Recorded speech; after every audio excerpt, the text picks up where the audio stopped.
cé cúsantach a titim seo ó híamh lapacha do scolarí de? Well bhí sé santasa a córa le réman ó céaraine a gceannas ar réilinn bhfuil dhéálaiste acu in í dór cin bhhaine man inver agus cinile go lehinníile a head a róirtaí. Dúirt se gohfuil head a bheith chuige fan géad den na leapatha a bhí acu blianta hain imithe ina seú de bhhair mretíh imithe as an airnel, tithe a bheith núsa de Airbnb nó de láistín saoí ar chúisinaí eile, agus dúirte margheallar sin go gaithí siad sin mar chalaiste arcar bhelaí úra beidir le scalarí a choneal go gaithí siad an córa bheith acu inis. Kinsar chalaiste bheith son an mé acu a gáil muín an mar a dúirt an choras hybrideach beidir go mó rudcas le sáil chónithe, canithe nó foiite agus go bhainú deltaíonn sin faoi stúr fodan a bheits fanart lá a na mééis se de death teilí mar a bhí nó go mé an déad ar fáil. Hís i ggéirí fásta dúirt padí ó sé ó híún chóchaman de, dúirt se ghfuil tiite milsena take ar lín na mantíí tá acu gorós cin seart géad lebaí acu a gáil siar go dtí túús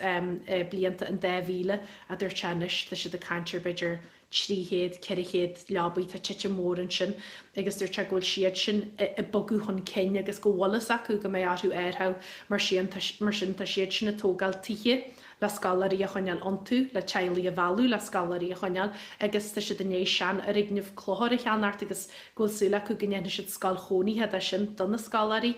a hís i gantar chamas dúirt se van Denver bare dúirt si ggóil mretí úra teart acu a han bblion go bhfuil Simpson airnel go daoine úr a teart agus ggóil se gal ó heile go teile agus beidir go muinn sin le cantar ar lei beidir gohfuil an nós hóléidir an agus nachhfuil fástaíart ile ar fáil nó nach éite beidir deú daoine ar leontí siide mar sin níl an Airbnb hóléidir an Tá rudí de friúile in ga cantar a don chuid is smó tí na cáistí tiitim sna mretí agus tiitim in sna lepa. Agus tú dul timp na háit ag glóirt le daoine na cantracha seo agus leis na príomhidí ar fad. Cadéan cinil dearcú atá acu híon ar an tochímúil si dúchasach go mé an airneil seo in an leanú ará agus mar atá nó an mé ahrithe olmhóra bí le leanúid ará.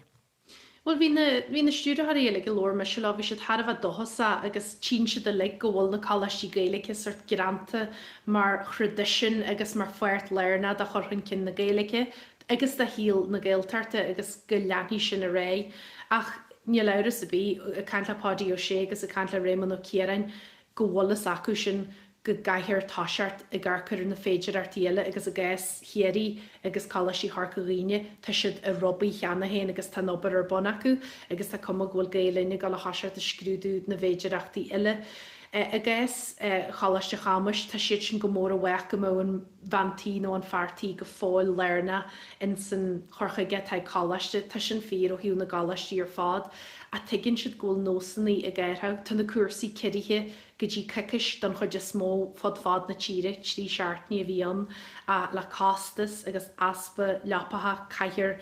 ceú ar bhelaí difriúla agus tá cuasaí níos gire beidir go níos lú múnseí le fáil ag ammaní éagsúile den bblion. A tá deanú go mé airneil na gáistí sléin a go bhfuil go gaithí siad airtha agus le gorid chanig muid go teachta déile go se a geirí go mó se éigenach go gotí deltaí na hairtiiste ar chuúsa trí seaartní géaltarta agus in chead rud a dúna bh sinínta a cóil siad a gal le anart agus cé gal le díile seo mar tegan is rud Harbh a fionnta na cuasaí saoirí a te siad cástasa agus tá obair mhór flanal le iad a reachtal a canta na cáistí tá siad a planal ó chiríníon an cuasa dearna go dtí go asíon an head chusa ar a bhblionn se thugad.